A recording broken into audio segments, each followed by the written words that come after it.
So we're going to call to order the meeting of the New Mexico Martin Luther King Jr. Commission will now come to order. It is now 11:03 o'clock.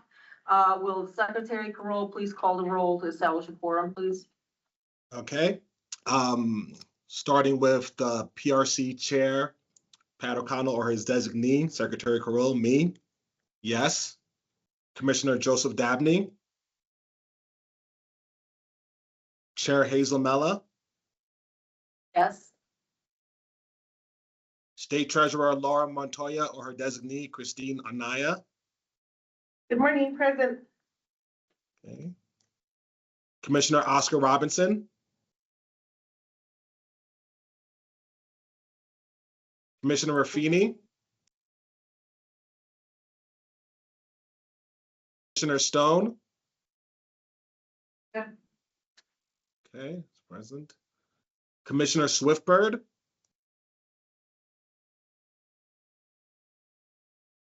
Secretary of State Maggie Toulouse Oliver or her designee, Commissioner Sharon Pino. Vice Chair Constance Williams. Present. Commissioner Anthony Umi. Present. Commissioner Little West. Present. Present. And Commissioner Antonio Lopez. Okay, with 1, 2, 3, 4, 5, 6, 7 commissioners present, we have a quorum. Okay, thank you, Secretary Carroll. Let the record show that we are legally in session and we have a quorum. Okay, so the first item of business is the approval of today's agenda. Are there any changes to the published agenda? Just point of clarification. Yes. Is the discussion item for number 13 for the executive director and only the executive director? No, it also says the program manager. So I saw that in the documents last night. Yes. But I didn't, oh, it is in there. Okay, Yes. cool. Okay, you're welcome. Okay, so any changes to the published agenda? If not, is there a motion to approve the agenda? Motion to approve. Okay, is there a second? Okay, thank you. The motion carries and the No, no, agenda. no. Oh, I'm sorry. Is there a discussion? You have a proper motion and a proper second. Oh, and their sorry. discussion. Discussion, sorry. Okay, yes. Is there a discussion? Amen. Seeing none. Okay, Call the roll. please call the roll, Secretary. Okay, so starting with me, Secretary Carroll, I approve the agenda. Commissioner Joseph Dabney. Chair Mela. I approve. Secretary of State Laura Montoya. Actually, I'm the state treasurer. Oh, I'm Secretary of sorry. State is Maggie. State Treasurer Laura Montoya. I vote yes. Commissioner Oscar Robinson. Commissioner Raffini. Commissioner Stone. Yes. Commissioner Swiftbird. Secretary of State Maggie Toulouse Oliver, her designee. Vice Chair Williams. Yes. Commissioner Umi. Yes. Commissioner West. Yes. Okay, so that is 7 yes. And so the agenda passes. The agenda is approved. Thank you, Secretary Carroll. Okay. We will now move to the public comment portion of our meeting. Do we have anyone here that wants to? Madam Chair, Yes, I'm you sorry. have item number 5. Oh, I'm sorry. Okay. Oh, yes, correct. So the next item of business is the approval of the minutes from May 15. Are there any corrections? Hearing none, is there a motion to approve the minutes?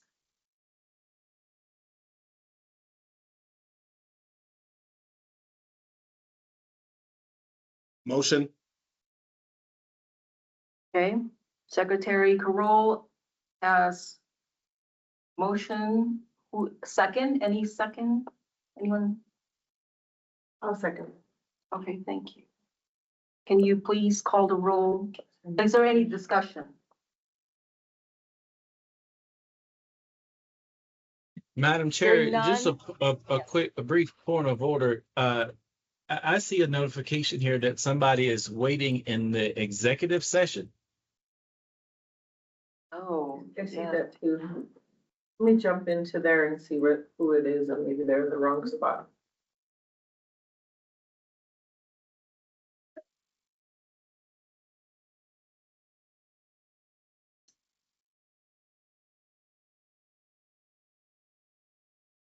Can you hear me? Member Swiffer? Hi, we're actually in a different Zoom link. So if you can click into the other Zoom link that's not the executive session, we're all in that one.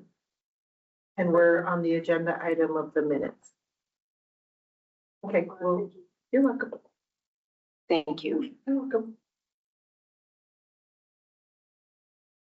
So Commissioner Swiftford is going into the other Zoom link. Did we hear a motion to approve and a second for the minutes? Okay, any discussion of the minutes from May 15th?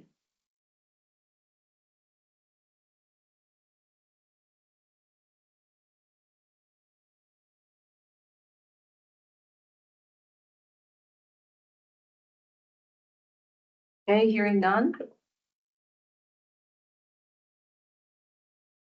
Okay, I'll take the roll. So Thank you. starting with me, Secretary Carol, yes to approval of the minutes. Commissioner Joseph Dabney. Chair Hazel Mella. Approve, yes. Okay, State Treasurer Laura Montoya. We abstain. Okay, Read 'em. abstain. Commissioner Oscar Robinson. Commissioner Raffini. Commissioner Stone. Yes. Okay. And is Commissioner Swiftbird in this link now, or? Yes, no?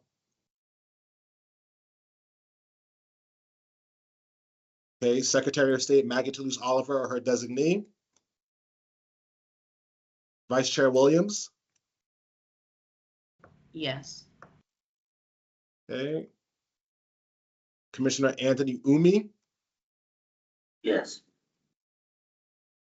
Commissioner Little V. West. Abstain. Abstain. Commissioner Antonio Lopez. Okay, so we have 2 absentations and 5 yeses for approval of the minutes. So I don't think that's, Pass. it's passed, okay. So thank you, Secretary Carol. Okay. Item number 6, agenda item number 6. Do we have any person from the public that wants to comment? Anyone?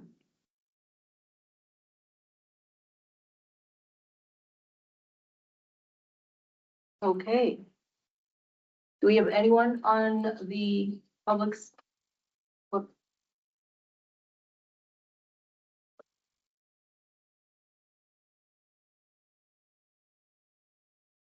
Okay, so we have no one to participate in this public comment forum. So now we're going to be moving on over to item number 7, Dr. King Minute. I'd like to invite Secretary Carol to share his thoughts on Dr. King.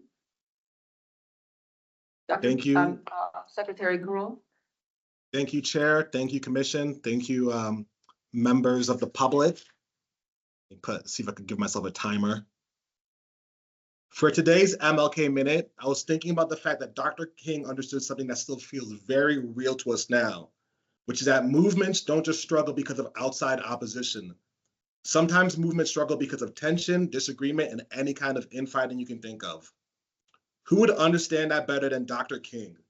He was constantly dealing with criticism from people who, at least in theory, were supposed to be closer to the cause. In Birmingham, he was responding to criticism that movement was moving too fast or acting at the wrong time. And even then, he didn't respond by saying disagreement meant the work was over.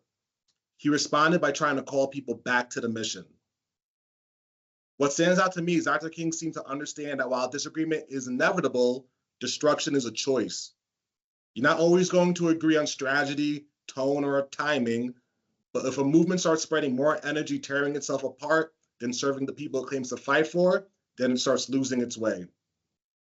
I think Dr. King would remind us, oops, my timer went off, but let me just finish it. I think Dr. King would remind us that the goal was never just resistance for its own sake. The goal was reconciliation, beloved community, and real progress. That doesn't mean avoiding hard conversations. It doesn't mean pretending that conflict is not there. It means handling disagreement with discipline, humility, and enough maturity to remember that the mission is bigger than us. It's bigger than our egos. So for me, one lesson from Dr. King is this: a movement can survive disagreement, but it can't survive if pride becomes more important than purpose. Thank you. Thank you, Secretary Carroll. That was very impactful. Thank you. Okay, so now we're going to go into item number 8 of the agenda. And I'd like to just say a few words to this, to the members here. Thank you for being here today. And I'd like to take this opportunity to build upon Secretary Carroll's Dr. King's minute and say just a few words, but not too lengthy. Okay. First, I'd like to acknowledge former Chair Little West. Commissioner West, on behalf of the commission, I want to say thank you. Thank you for your leadership. You helped strengthen the structure and operations of this commission, and in collaboration with members of the commission, the executive director, and the public, you helped us improve our partnerships and positioned us to carry out our responsibilities more effectively. The progress we are building today is a direct result of your commitment and service. So much gratitude, sir. And lastly, I want to remind us of our purpose as members of this commission. Dr. King's legacy provides a key model for how we combat inequality today. We as commissioners cannot get comfortable in our current state. Too many people are relying on us to recognize and fight the inequalities that exist today. Dr. King and his generation did their part. Let's do ours. Thank you. Okay, thank you for that.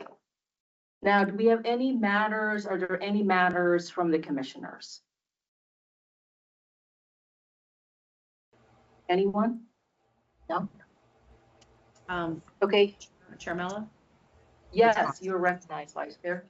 I just wanted to let everybody know, I know we're going to talk about it later on, but the youth conference this a couple weeks ago was amazing. I just want to give my hats off to Executive Director Kervin and to Reverend Cornick for pulling that all together, all of the volunteers, all of the contractors who helped to make that happen. It was very impactful for me specifically, because I can only speak from my experience, but seeing and meeting all of these kids from across the state, the parents who attended with them as well, and just the collective coming together, leaders from Roswell who I'd not met before. And so it was just really, really good, and just wanted to let everybody know how amazing it really, really was. So thank you. Thank you, Vice Chair. Any other? Chair? Yes, you are recognized. Thank you, Chair. This is just a quick logistical matter, because according to the statute 2819-1, the chair of the Public Regulation Commission should serve or his designee. We actually changed chairs at our last open meeting of last week, so it's no longer Chair Gabriel Aguilera.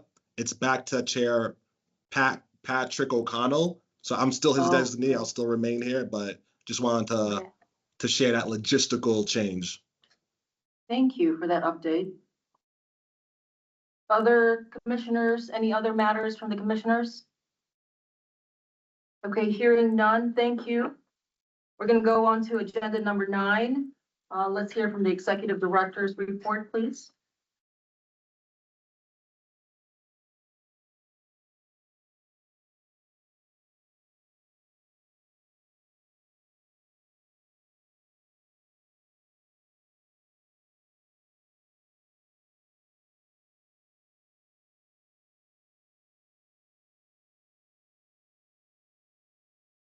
It's loading on the screen share, but I'll still start. Um,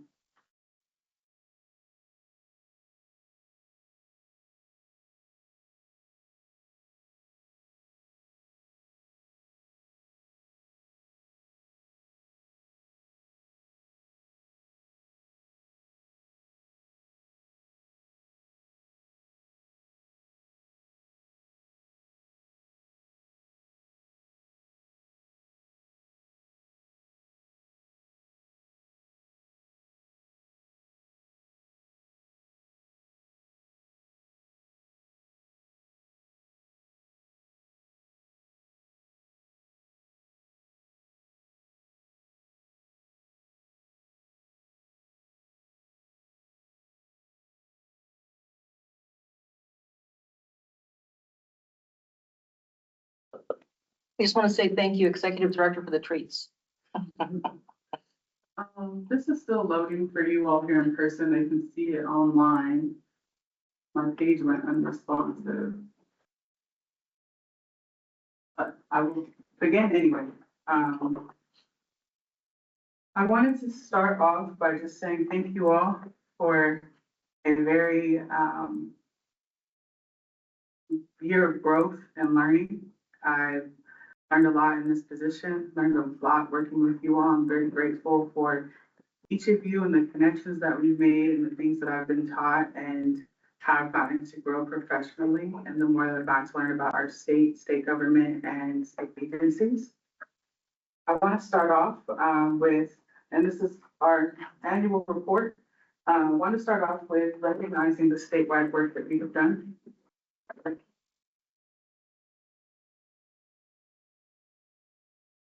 Wanted to start off with recognizing the work that we've done statewide and the growth that has occurred. I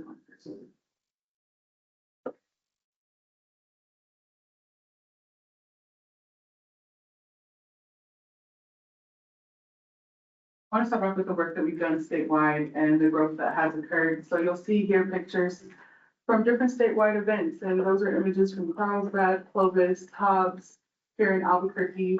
And if you look to the map on the left, you'll see a map of our state, and the turquoise points reflect the cities that receive direct support from the commission, whether that be being via the Living the Dream funding proposal, building bridges sponsorship requests, being marketed on commission platforms, receiving communication from the commission, promotional materials. The points in yellow are counties that we were able to outreach to, didn't get to do some direct support, but will be prioritizing for the next fiscal year. In terms of collaboration, we've had the opportunity to make meaningful connections and collaborations across the state. There you'll see pictures of us with the MLK local commission in Alamogordo.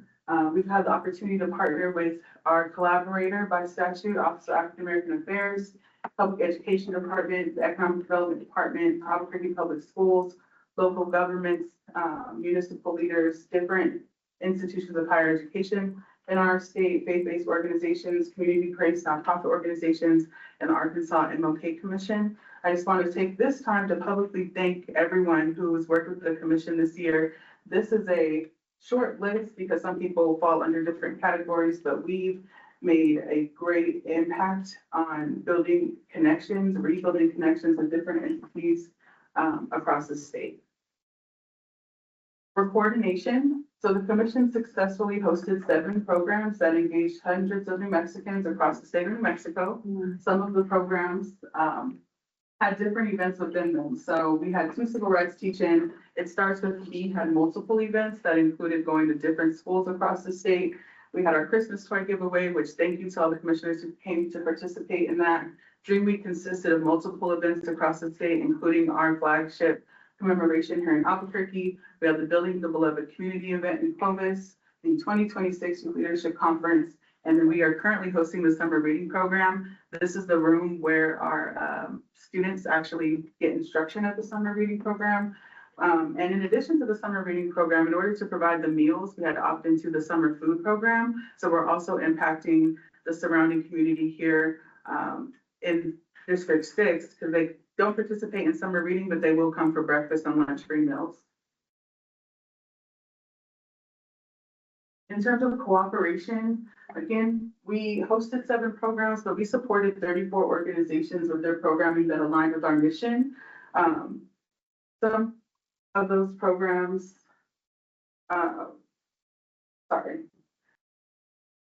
in addition to providing the support, whether that be helping them print flyers or again, the funding proposals, or just having our presence, having a table, sharing with their different communities, with their different participants about the Martin Luther King Jr. Commission and opportunities with the commission. So these are some of the organizations that we've had an opportunity to engage with. And I thank all of you who were active in participating or wanted to participate in some of the opportunities that we had presented to us. There's those organizations and then some of the flyers for those organizations. In addition to that, we have some special projects this year, and I want to thank Commissioner West for his efforts in these special projects. He was instrumental in the execution of both of these efforts. And one was being active, providing a resource educational tool for community, which included filming a video with one of our legislators on how to engage with the legislature. We now have this tool that we can use for each legislative session to educate folks on what they need to know in terms of connecting with their legislators and what they should consider. In addition to that, we passed a resolution to support the Black Education Act, Hispanic Education Act, and Bilingual Cultural Education Act, which I think positively or influenced the decision to restore the funding that was zeroed out during the legislative session.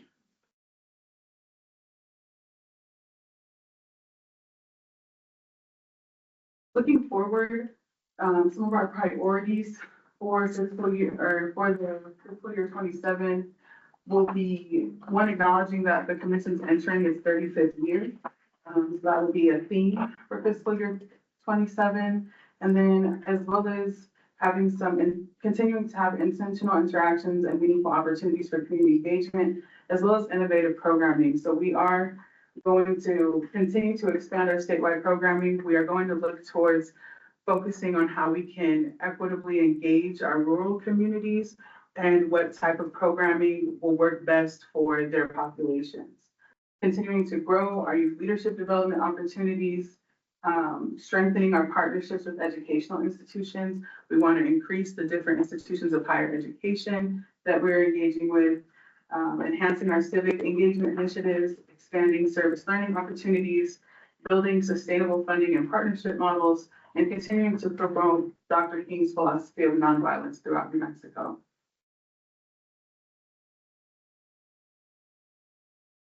So we did have some challenges this fiscal year. We revealed a need of having to approach our strategic plan differently so that we are meeting our performance.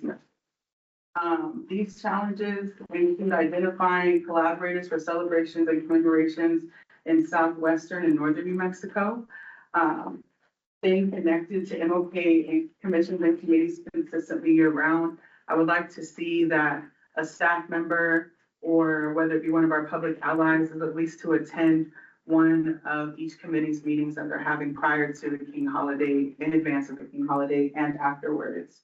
I've been attending the Carlsbad committee meetings, and I think that it will provide some different insight and also just keep us in the know of their activities that are happening across the state and have us a better map of how to highlight them on our website and on our different communications. In addition to that, Again, I mentioned ensuring that there's equitable opportunities for engagement in our rural counties, and alignment of programs and initiatives to the commission's statutory authority with our performance measures. So one of the challenges that I've observed is that we have our statute, which is very clear on the purpose of the commission and what we are to do, but our performance measures don't necessarily align. So in a perfect world, I would like to see the statute read that we're statutorily authorized to have youth leadership conferences, we're statutorily authorized to have workshops of nonviolence, as well as providing direct support to community organizations that are aligned with the mission. So as it currently reads, we can do programming in terms of Dr. King's life and legacy in collaboration with another state agency. We didn't do a lot of collaborations. Our programming that was on Dr. King's legacy, like building the beloved community or different things like that, we didn't do in collaboration with another state agency. We collaborated with local municipalities or community organizations, which tends to work really well for us when we're trying to get into these different areas. So I'm hoping that that's something that can be considered. What agencies would be, Madam Chair, what agencies would be one that you'd be thinking about? We definitely, the public education department, we collaborated with them. The New Mexico, the Commission on the Status of Women were also one of our collaborators. I'm thinking in the future, we could see about connecting with Department of Health. I've met with the Serve Commission about collaborating for Day of Service for King Holiday, but the challenge isn't with collaborating with other state agencies. I think that door is open. The challenge is I would like our statute to be a little bit more flexible so that when we are authorized, that whether we're with another state agency or not. So as it reads, it says that we can do programming with other state agencies. It doesn't say like with other municipalities. If I wanted to do like something with a city and not a state agency, we have to do like a white paper to request permission for those expenditures. So I want to add in addition to, if that makes sense. We are also wanting to develop a structure for having regional coordinators to serve when it comes to marketing programs, helping us coordinate some programming in the different areas. What we've experienced is that I've lived in New Mexico my whole life. I haven't been to our entire state, and some of our areas, social media just isn't enough. You can't just make a post, and you have to be in the know of those different communities who are your community organizers, who mobilize the community to be your partners, to get people to show up to programming, and also to know what is going to be effective and what the community needs. The other part of this is we're a land-rich state. We want to go anywhere that's further than what's around us, typically like 3 hours to get to a town or another rural community.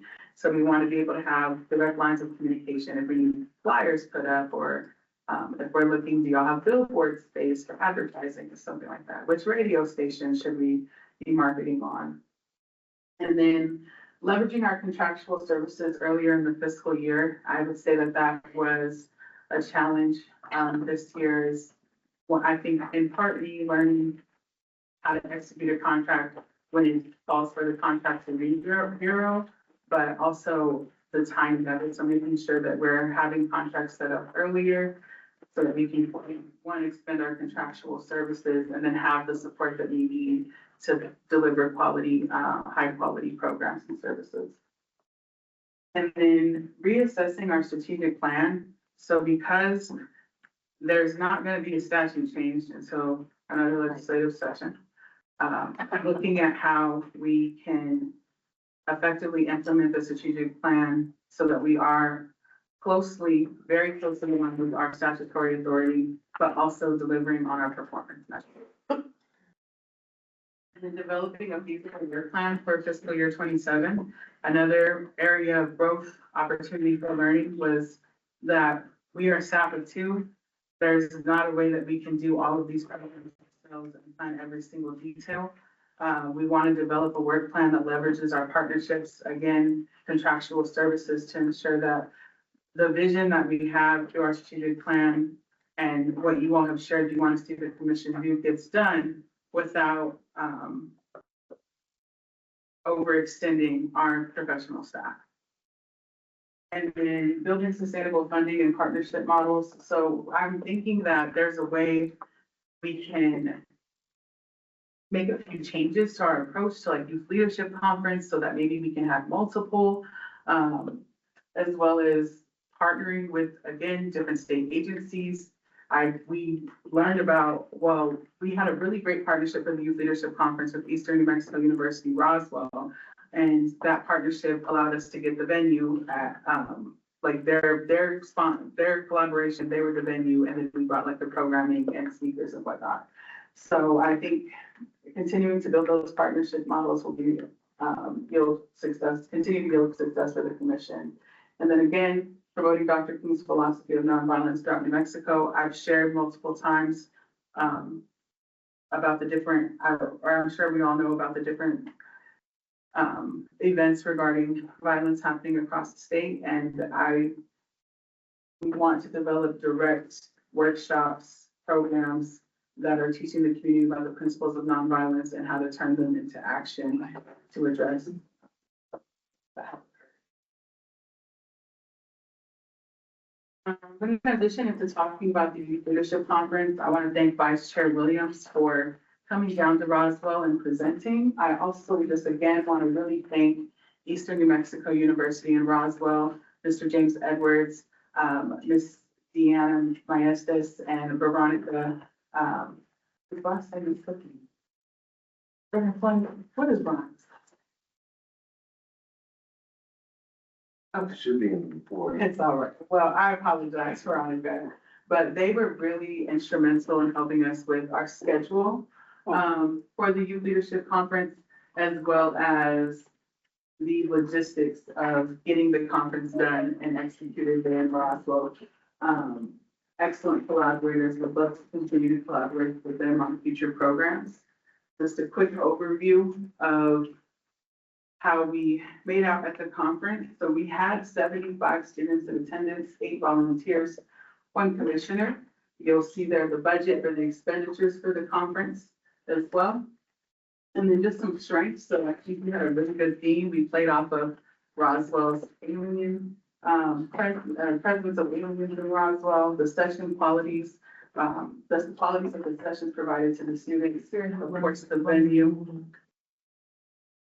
Sorry, I was trying not to interrupt you.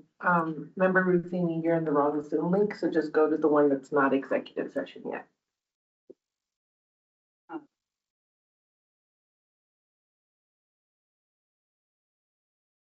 The venue, of course, was great. We were there on the campus of Eastern New Mexico University, Roswell. Our coordinators were instrumental in getting our students from Clovis to Roswell, from Albuquerque to Roswell, from Las Cruces to Roswell. Opportunities. We do have an opportunity to do a service project-based learning activity there, additional partnerships and collaborators. So we did get a sponsorship from the New Mexico Commission on the Status of Women, which I'm very grateful to them for. And then increasing our northern participation. I'll talk more about that in another slide.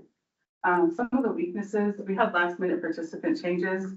By last minute, I mean, we're there and we have people showing up who want to attend. We had students from out of town showing up, they don't want to attend, which is great. But for numbers, and badges and shirts, it was a bit of a weakness. We'll figure it out for a better infrastructure to accommodate those things. Documentation tracking, so with transporting students from different municipalities to another, we need to ensure that we have their permission slips and all of their documentation needed for a safe and successful trip. And we had to do some last minute gathering of those documents. And then the platform for Youth Leadership Conference details. So I'm thinking that we need to contract for an app or some type of software where parents, registrants, vendors, whomever can log on and get all the information they need about how they can participate in this conference. Vice Chair Williams? Could we do something like that through Signal or some sort of already existing, platform instead of necessarily creating something new? Right, that's what I meant, like utilizing like a Signal Contracting services for. yeah, so we definitely. Vice Chair Williams. And I'm open to recommendations as well, so thank you for that. And then some threats. We had really great representation from the counties, of course, where we provided transportation, Roswell and surrounding areas like Artesia. But we didn't really have any participation. Well, that's not true. We had 2 students from Santa Fe, we came down, but northern areas. So that's what I'm gonna talk about that more later, but, and northern and rural areas of the state and getting them to come down and participate. I know that for some of our northern, counties, that's a long drive down to Roswell. Competing camps. So we did have athletic camps that were going on at the same time. I think Gear Up was occurring at the same time as NMA, the New Mexico State meet for all track and field for the whole state of New Yes. Mexico. yes. So we need to take a better look at all calendars before we pick a date, and we won't get it just right because there's always going to be something competing, but we want to provide an opportunity for our student athletes to participate.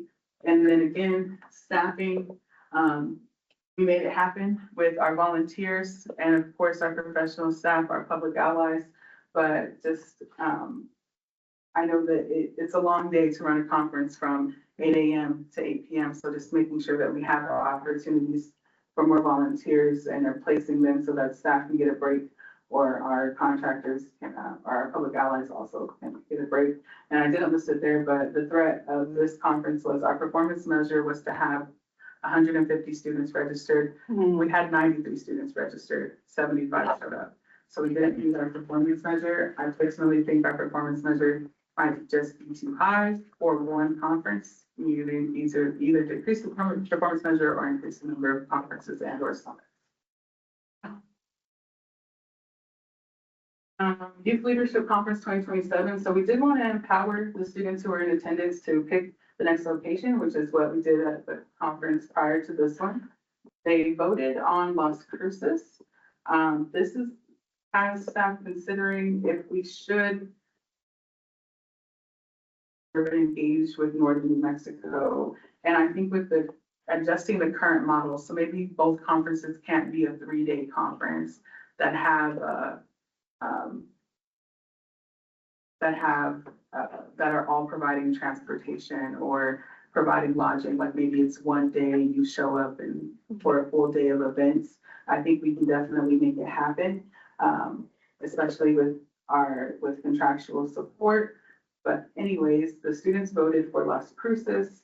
There's a spelling error there, I'm sorry, for the next location, but I'm thinking potential locations for the second conference would be Farmington, Las Vegas, or Santa Fe. We're also wondering if we could get more student participation if we hosted one of the conferences during the school year before or after spring break. So that's why you'll see tentative dates for March and June there. So we're going to we want to talk with some of the educators in these different areas to see what the best option would be. And all right, I'm going to transition us to our audit selection. So we met the deadline of submitting our contract audit template via the OSA, Office of State Auditor Connect. We are currently in the process of getting e-signatures on our audit contract, setting up the purchase order for the contract, and then we actually have a meeting today for our entrance conference, and we'll learn more about the PBC list, which is the list of items that you provide to the auditor for them to perform the audit, as well as after we have the contract executed, they'll get access to share. We are more ahead of schedule than we were last year. So last year we were submitting these things in like August, but we're in June, so we're on our way. Bar status and year-end deadlines. So let me change the slide. So the budget adjustment request was completed on or submitted on May 21st, 2026 and processed on May 29th, 2026. That moved those amounts that you approved from the 200 and 300 category to the 400 category. We have met all year-end deadlines thus far, and on the screen you'll see our upcoming year-end deadlines that we are on track to meet. We did have some changes in our with our actuary accountant, so we have a new person The other change that we had was with our budget analyst. We're working with Lori Stianka instead of our previous budget analyst, but none of those things will impact the ability to meet these year-end deadlines. I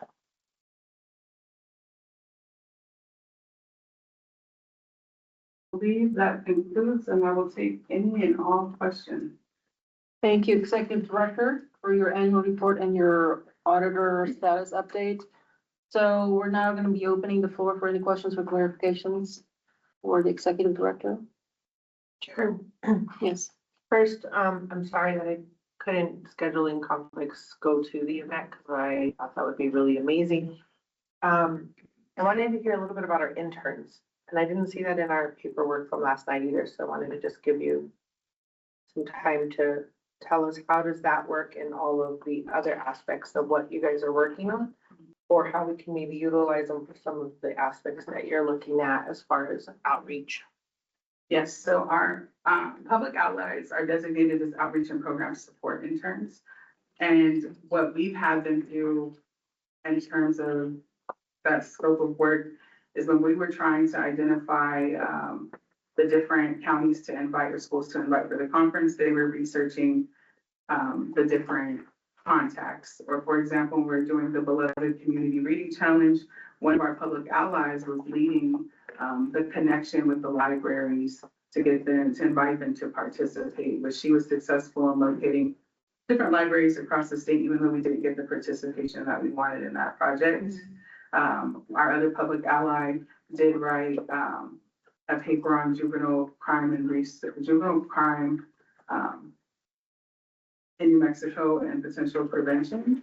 And it's kind of steps to that project for her will be to write the paper. We've asked for her to get it looked at by one of her professors, and then working with a researcher in the department to develop a qualitative survey. And we're hoping to even get her to do some in-person interviews to collect some qualitative data on juvenile crime and possible prevention, aligned with Dr.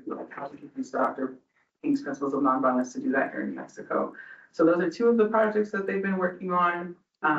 Social media, of course, if you're following us, you might see some of the reels and TikToks. They're taking over some of the graphic creation for our social media as well.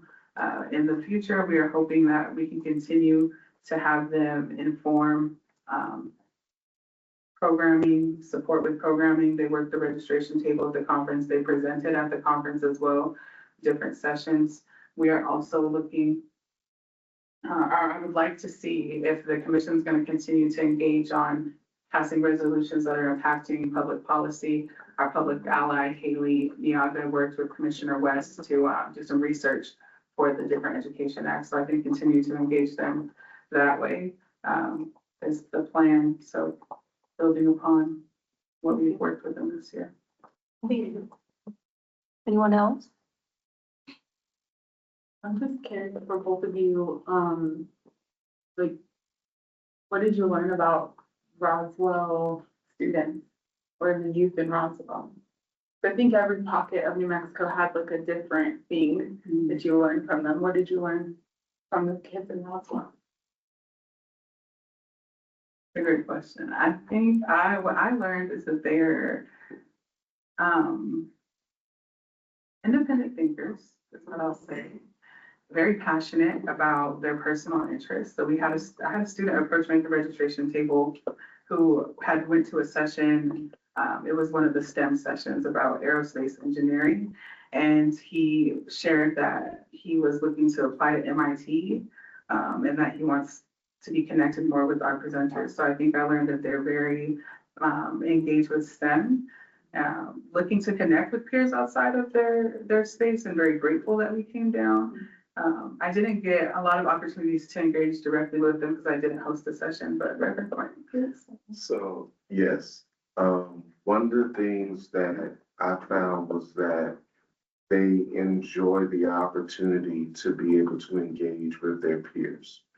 And in that engagement, what I found was that their interests were coming out of their shells.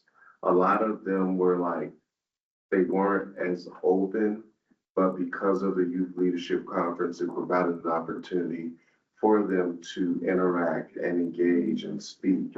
And during my session, Vice Chair Williams was in my session, and I called the young lady a lawyer, a future lawyer, because she argued so many points when it came to public policy. And she shied away. And I told her, I said, don't shy away. You know, I said, you have a voice and you need to use it. And from some of our post-conference surveys, we found that that's what they appreciated the most, was just being able to have a voice and to do those types of things from being present at the conference. Thank you. Anyone else online? Commissioners, any questions for the Chair, I executive do. director? I do have a Okay, you're question. recognized. Thank Okay, you, you're Chair. So, recognized. my question is, if the proceedings, the sessions from the Youth Leadership Conference were live streamed? No, the conference sessions were not live streamed. So I think that as we try to expand our services statewide, and make as much impact as we can, leveraging the expenditures and the efforts that are made for whatever programming we put on as a commission, that we should really lean into how technology can help us make connections. We live in a large state, and it can be difficult to make it to one part of the state if you're interested in another part of the state, whether because of time, because of cost, whatever. So I know that we have encouraged the staff of the commission to incorporate live streaming into the programming. For recent programming, I would say that definitely for the Youth Leadership Conference, that should be considered and included. It's something that, you know, I have represented to the legislature as one way that we will try to leverage our impact statewide. And so along with that, I would also say, if there are any recordings from the Youth Leadership Conference, were any of the sessions recorded? So we didn't record the conference sessions that the presenters held. I did see a cost for. Okay. On that point, Yeah. Okay. Yeah, I'll yield to the treasurer, but I do have something else to say, but I'll yield. I can wait until after you're done. I know sometimes when you're dealing with students or when you're trying to be vulnerable or I'm not open, recording you don't want to be recorded, because then you have this whole defensive mechanism up that you don't want to share. And you also don't want it to be used against you either by your fellow classmates or by teachers or by your parents, or somebody tells you. And I just think that you have to be really cognizant of that, or be aware. Like, there's some classes you can do that, and maybe just the part where the presenter's presenting. But like, if you really want students to open up and gain from it, you have to allow them that space of vulnerability. Yes. Thank And- you. and I Thank could- you, Member West, for letting me talk. Yeah, sure thing, treasurer. And I agree with that. That thought crossed my mind as well. But the point probably could be accommodated with a separate breakout session that is not Right. recorded or live streamed. But with the recording, and I think I did see some costs or expenditures related to videography for the Youth Leadership Conference. But if there were any recordings, you know, of the sessions, that those could be posted on our website. They could become a resource made available, again, statewide on demand for anyone who could benefit from the instruction that was provided at the conference. So just something to think about. We do have the OWL, and we might as well use it to the maximum possible benefit. So those are my thoughts. Thank you. Thank you, Commissioner West. Okay, any other commissioners want to ask questions to the executive director about the annual report or the auditor status update? Okay, I will now entertain a motion to accept the executive director's annual report and auditor status as presented. An action item? Oh, I don't know. I thought that it was. Listed as. It's not, I- okay. I Wasn't- I don't think, for Okay, what it's thank worth, you. Okay, thank you for that clarification. Okay, so the next item, number 10, is our financial report, is our fiscal support services contractor here. I am not going to massacre his last name. Yes, Chair. Madam I am Chair. here. Yes, Was it you that sent it to us last night, or was it him? it was him. Okay. It's Mr. Ferdinand.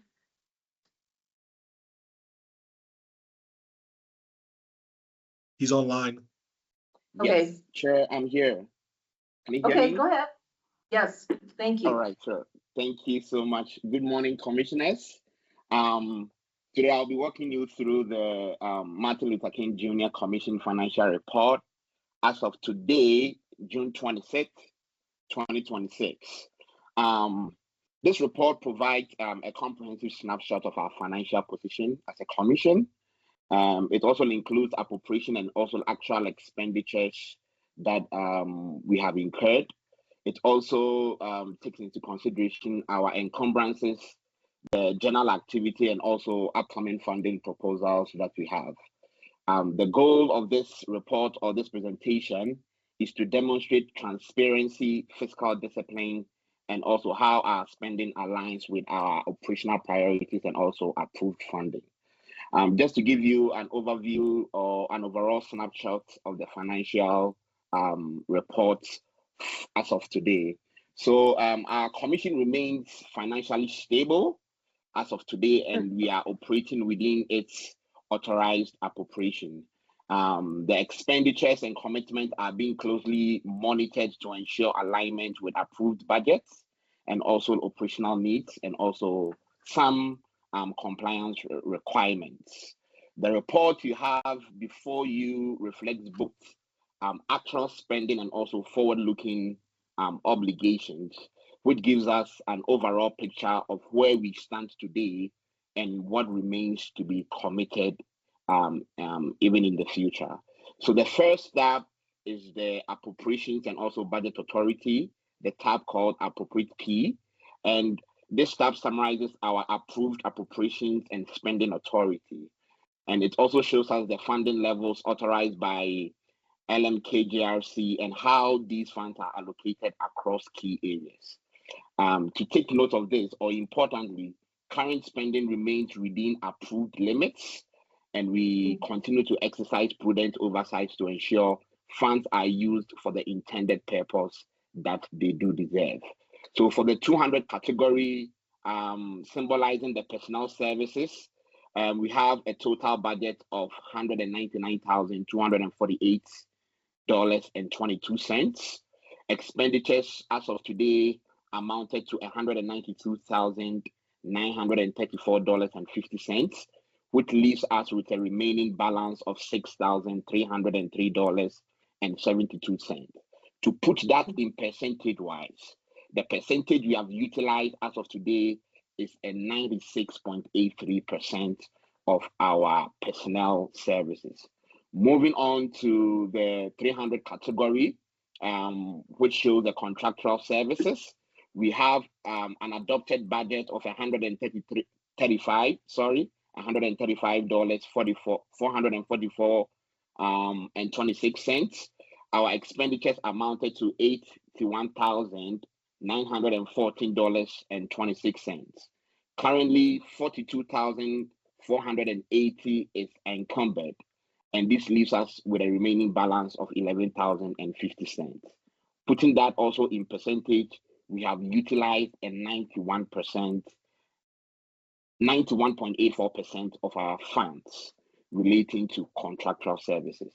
Now to the last category, that is the 400 category, representing the other costs. We have a total, a budget of $266,707.52. Our expenditures amounted to $230,428.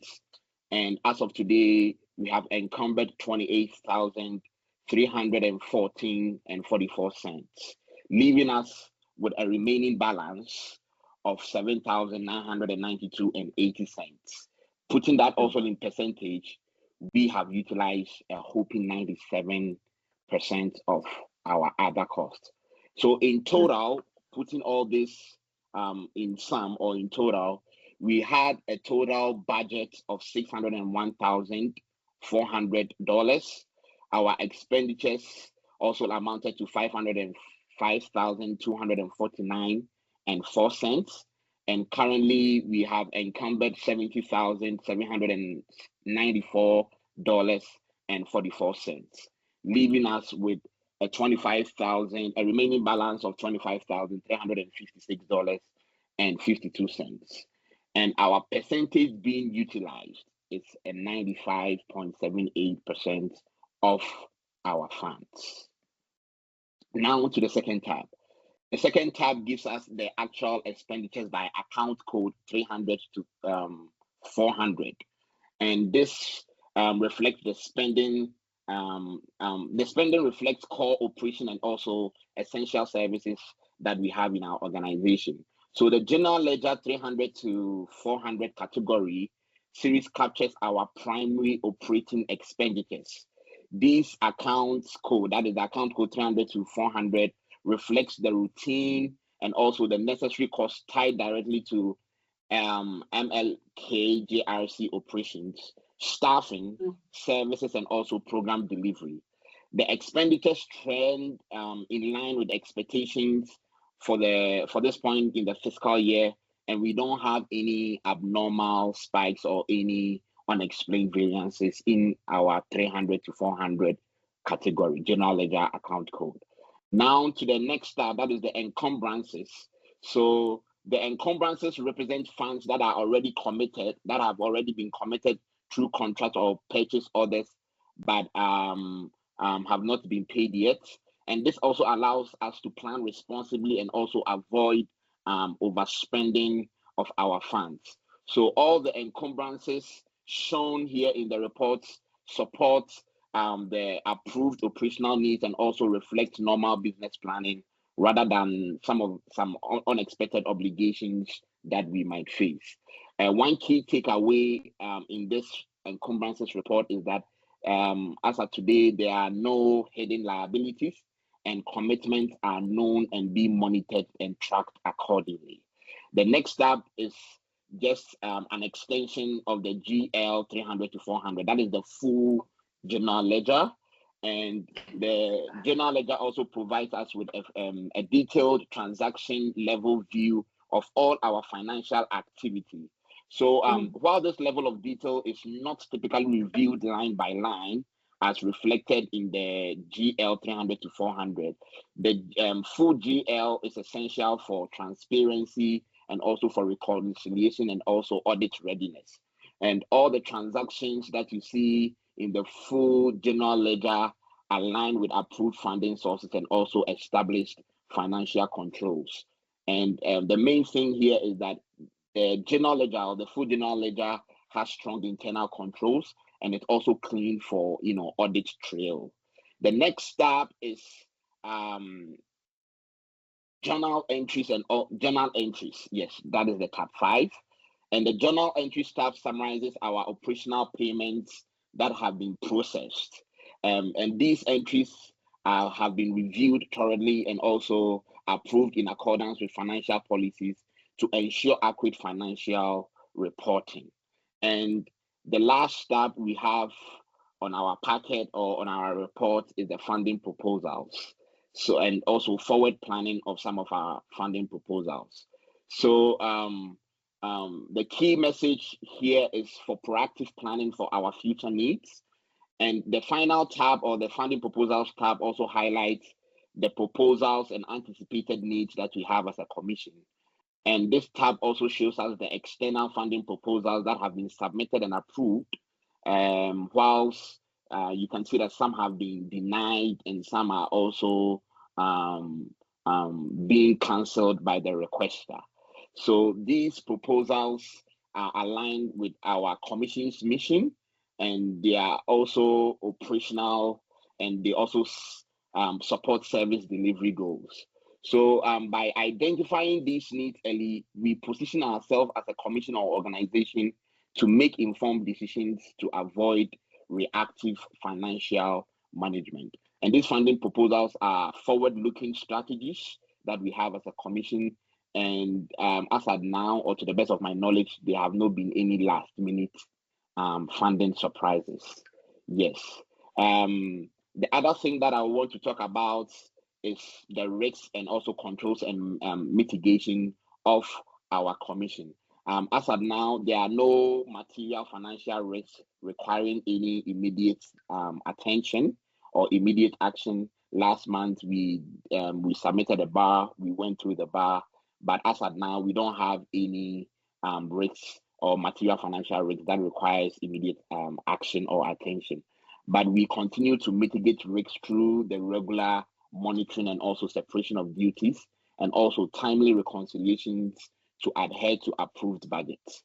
To conclude, the summary of our financial position as a commission as of today reflects very sound fiscal management and also transparency and responsible stewardship of public resources. We remain committed to keeping our commission involved every month, every time when you call on us to give you a snapshot of whatever is happening in our organization. And we also remain committed to maintaining strong internal controls and ensuring that every dollar supports our mission effectively. Thank you very much. Thank you, Mr. Corton. That was very comprehensive. We appreciate that. So I'm going to open the floor for any questions or clarifications from the commissioners regarding the report that was just presented. Okay, I do. Recognize. Great presentation, very thoughtful and thorough. I will say right now, he's with DFA, correct? Is this a contracted or is this a different contract? Madam Chair, so Mr. Fortang is a independent contractor. He's not with DFA, but he trains with DFA. Wow, okay. Well, I do have 2 positions up in my office that are open, correct? But,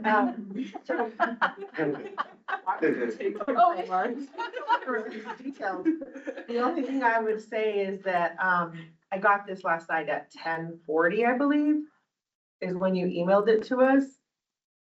Was that Yes. yesterday or Thursday? Yes, yesterday. And so- Yes, please.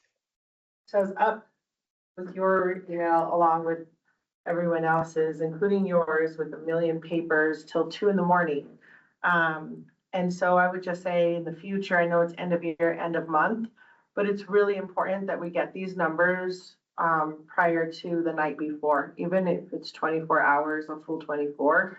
But respectfully, I'd prefer 48 hours. So that's just something to point out. The great thing is that it's very clean and it's very detailed and it's very specific. So I wanted to ask a question. Did we talk about the Juneteenth money that came out for Santa Fe, Doña Ana, and Albuquerque in your presentation? No, we did not. Okay, so that was a key component that is missing, but it was a lot of money and it was just recent. And so, yeah. Somebody has their hand up. Okay, so, I think we should talk about that because I didn't remember seeing that in all of your paperwork of the positives and negatives. I'm totally not upset about it. I loved it and I went through all of it. I appreciated that it had the challenges, it had the things for next steps, it had all of that. But I couldn't remember anything about Juneteenth. And I see that we actually supported Doña Ana, Santa Fe, and Albuquerque. Yes, so I believe I did not do a good job of highlighting it. It's been in previous reports when I had did the budget narrative, I believe it may have been the April meeting to talk about projected expenditures.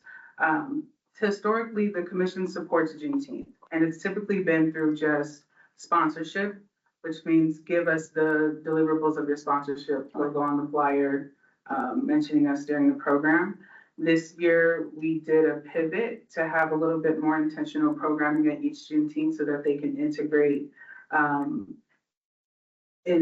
within their own way, Dr. King's principles and philosophies and getting pledges of nonviolence. So instead of just sponsorships, we contracted the Juneteenth organizers with the DFA to get them to have specific programming that they're hosting within their different activities. So I apologize that I didn't touch on that during my presentation, but we did support Carlsbad, Santa Fe, Albuquerque, and Pontiac. Yeah, Madam Chair, it looks like more than $10,000 was put towards Juneteenth, so I think that is a good component to bring in. And I do appreciate putting more emphasis in why we're giving them the money and holding them accountable to that same standard. I think that's for all of our contracts moving forward. I think we learned a great lesson in that aspect. So I would love next month for a report on what did they actually do for their Juneteenth? Because we could also share with each other of different counties in different parts of the state. And then what did we hold them accountable to so that next year we can just do a little bit better of making sure they are continuously bringing up the nonviolence. I went to the one here in Albuquerque where we had gospel music. I saw him. They had skateboarding for families. They had basketball for families. They had a bunch of concerts. They had the little water powered cup for all the kids. So I can see where there was like this nonviolence perspective, but I don't know specifically like if we really said like every hour you got to mention MLK or we get to put our logo up on the top or whatever other aspects you guys think. But I think the nonviolence message is really important, especially in this moment. I'm going to go back to the finances though. So can we go to the first tab? I want to say getting down to 95.78% is great. Yeah. It's scary, but it's great. So it's always wonderful to see when people have utilized the funds and the resources that they're given to be able to make things happen. But from the fiscal year, for this fiscal year, it was 601,000. Can you remind me what next fiscal year is? Our next fiscal year.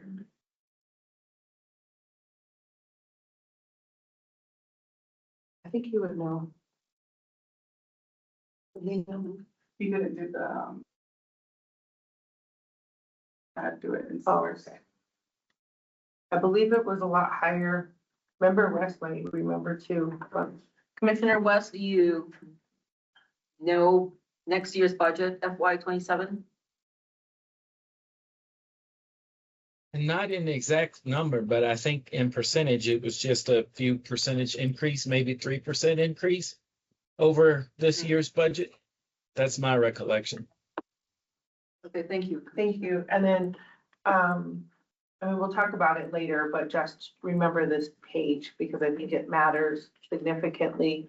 And then the money that came from the 3% isn't included in the 80-20 split that the state personnel and the legislature agreed on, right? So that already will automatically be put into our next year's fiscal budget. So I just want to make sure that's on the record because that's a significant raise to all state employees that they don't see on their paycheck. They see it and less cost on their health benefits. The total for the fiscal year 2027 budget is 616,300. Okay, thank you very much. And then I think that was all the questions I have. I believe, Madam Vice Chair. Oh, no, I do. I have one more. Sorry. Before I give the floor away, can we go to the memo that you had put together? Let me find it.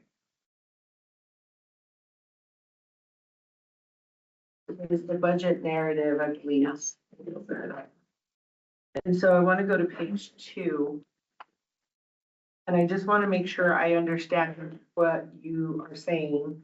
So for example, the speakers for the 2026 Youth Leadership Conference, we budgeted 11,000 and we spent 9,000. Is that correct? Yes, ma'am. Okay, and so for the ones that website design update, it's at 3,500 and it starts with me was 2,000, but it says we didn't expend anything in it. Is that correct? Yes, ma'am, and I can explain. So as I'm trying to pull up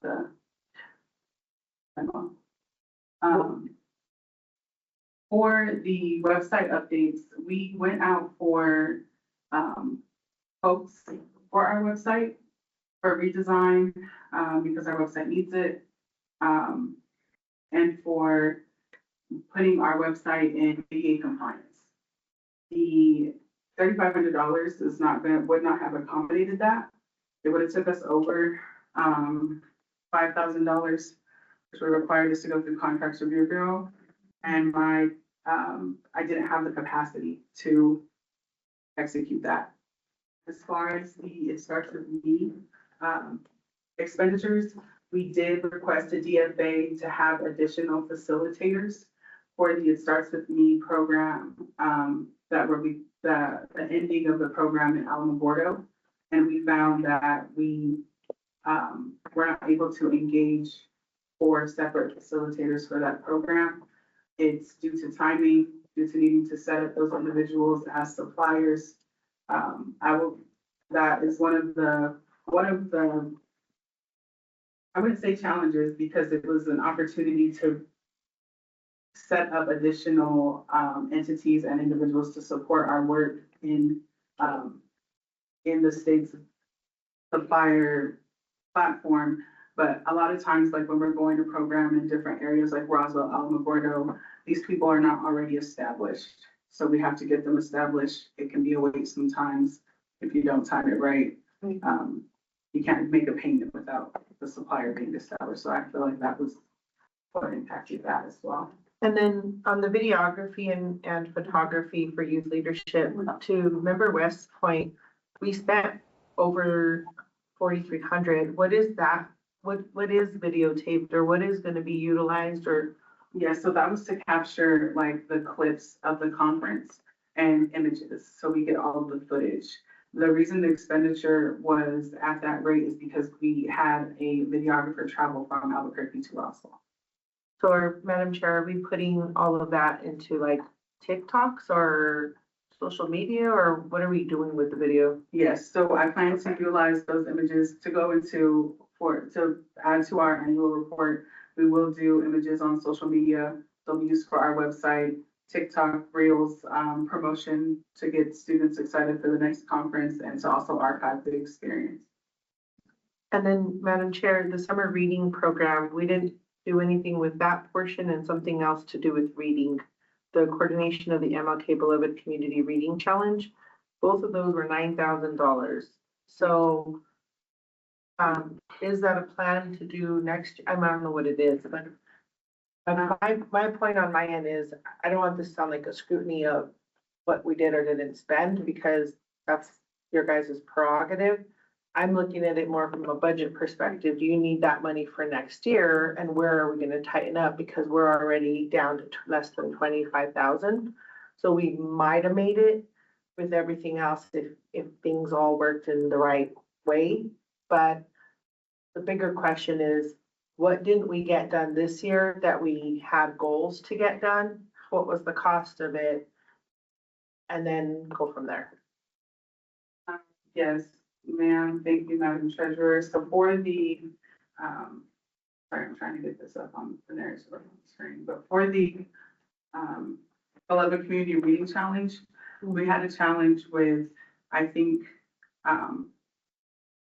the participation of the public libraries in the project. I absolutely think we can continue that, or execute that in the new fiscal year with a different approach.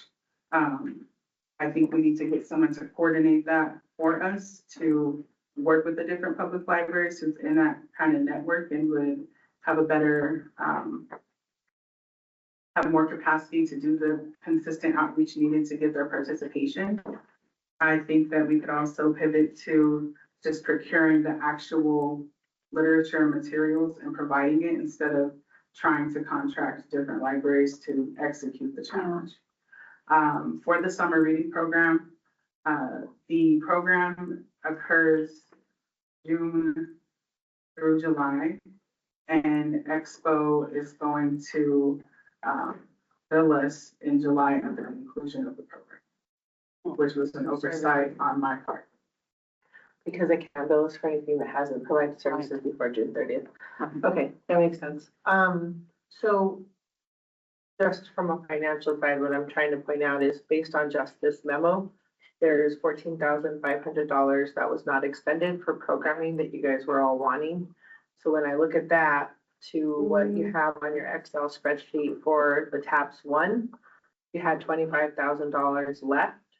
So if you have that 14,500 deducted from that 25,000, you're even gonna be tighter than what you anticipated. So being that your budget will only be $15,000 more for next fiscal year, you basically can only spend exactly what you spent right now. So, all right. That's all I Thank have. you, Madam Treasurer. Vice Chair, you are recognized. Sorry, I was having technical issues. It's been resolved, but I thought that the live feed was not coming through like I needed it, but no worries. Thank you for the report. Anyone else have any questions? Okay, thank you. Do we have any subcommittee reports, line item, item for discussion number 11? No subcommittee reports. Okay, we have no unfinished business on item 12. So we're gonna go to item 13, new business. Will someone make a motion to go into closed session pursuant to section 1015 1H2 NMSA 1978 to discuss limited personnel matters concerning the executive director's annual review and evaluation of performance duties over the prior year and program manager, his compensation review and market rate benchmarking based on the current scope of responsibilities. The closed session is limited to discussion of the matters identified in the motion, and any final action will take place in open session. So moved. Second, okay. Can you please call the, of discussion? Any discussion, folks? Okay, hearing none. Secretary Carroll, can you please call the vote? The roll Okay. call. Okay, so this is for motioning to the closed session. Secretary Carroll, aka me, yes. Commissioner Joseph Dabney. Chair Hazel Mella. Yes. State Treasurer Laura Montoya. Yes. Commissioner Oscar Robinson. Commissioner Raffini. Yes. Okay, yes. Commissioner Brandy Stone. Yes. Commissioner Swiftbird. Yes. Secretary of State Maggie Toulouse Oliver or her designee. Vice Chair Williams. Yes. Okay. Commissioner Umi. Yes. Commissioner West. Yes. Okay, 1, 2, 3, 4, 6, 7. Okay, that's 9 yes. The motion carries. Thank you. So we are now going to be in closed session. Okay, so this is a motion to get back into open session, starting with myself, Secretary Carroll, yes. Commissioner Joseph Dabney. Chair Hazel Malla, Yes. yes. State Treasurer Laura Montoya. Yes. Commissioner Oscar Robinson. Commissioner Raffini, this is our motion to get back into open session. Yes. Yes. Commissioner Brandy Stone. Yeah. Commissioner Swiftbird. Yes. Okay, Secretary of State Maggie Toulouse Oliver, her designee. Vice Chair Williams.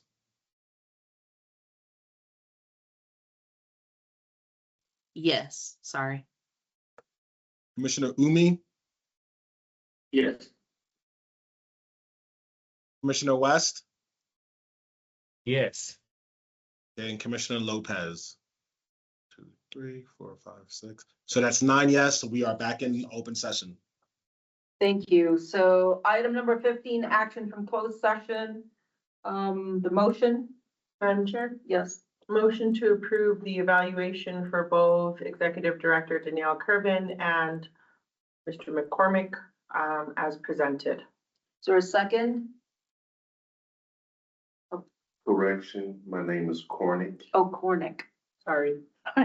Okay. second. Okay, and so Commissioner Umi seconded. Is there any discussions? Okay, hearing none. Can you please call the roll? Okay, so yes, the motion to approve the evaluation for both ED Kervin and Mr. Cornick. Starting with myself, Secretary Carroll, the PRC designee, say yes. Okay, Commissioner Joseph Dabney. Chair Hazel Mella, Yes. State Treasurer Laura Montoya, Yeah. Commissioner Oscar Robinson, Commissioner Raffini,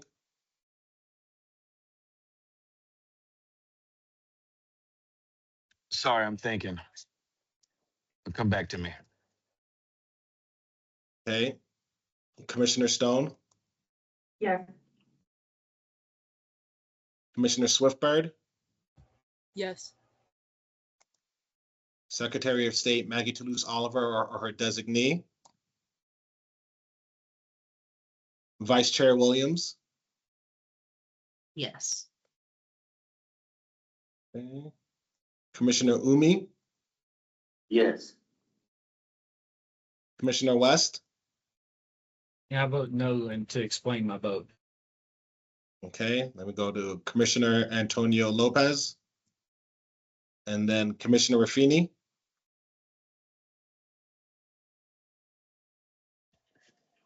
Can I abstain from this one? yeah, you could abstain. Okay, thank you. Okay, so that's actually, Commissioner West, you want to explain your vote before I do the tally? Sure, I could do that. I just think that there is some mismatch potentially between the specific language and the specific numbers. So on that basis, I vote no. Thank you. So that's 1, 2, 3, 4, 5, 6, 7 yes, 1 absentation, and 1 no. The motion carries.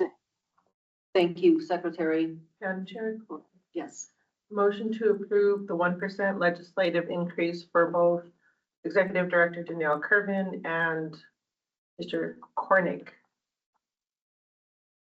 Second, isn't any second here? Good. Okay, Commissioner Umi will second. Any discussion? Hearing none. Please call the roll, Secretary. Okay, so Carroll. this is the motion to approve the 1% legislative increase for both ED Kervin and Mr. Cornick. Okay, starting with me, the PRC designee, I say yes. Commissioner Joseph Dabney, Chair Hazel Mella, Yes. State Treasurer Laura Montoya, Yes. Commissioner Oscar Robinson, Commissioner Raffini,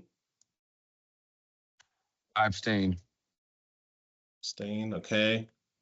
Commissioner Brandy Stone, Yes. Commissioner Swiftbird, I abstain.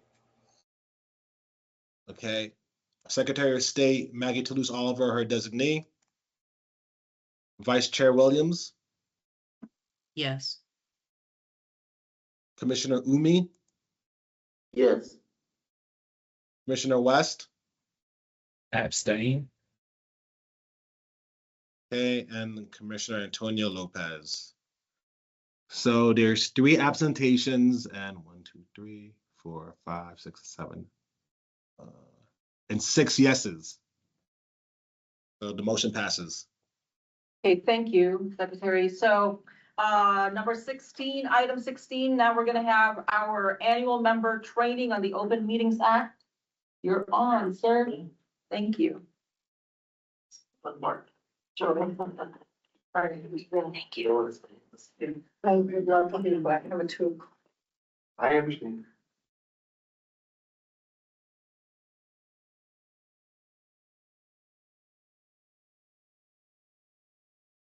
Is there a clicker, executive director, or are you the clicker? There's not a clicker. I will click for you. All right, okay, I appreciate that. So, good afternoon, everyone. I think everyone, knows who I am or has talked with me, and, but I'll introduce myself again. I'm Chris Harrington. I'm an Assistant Attorney General with the New Mexico Department of Justice. I'm from the Government Council and Accountability, and I'm counsel for the Martin Luther King Jr. Commission. So, we're gonna go through, the OMA, the Open Meetings Act, the Inspection of Public Records Act, and the Government Accountability Act statute. So if there's any questions as I proceed, I'll go fairly quick. I know, many of us have had this, and I know talking with the executive director today that you guys had it last year. It's a refresher course.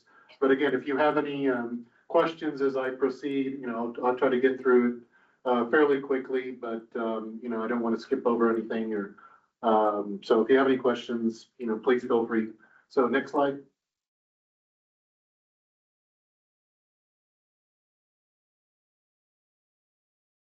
Okay, so what our bureau does, we are legal advisors for over 100 different public bodies, boards, commissions.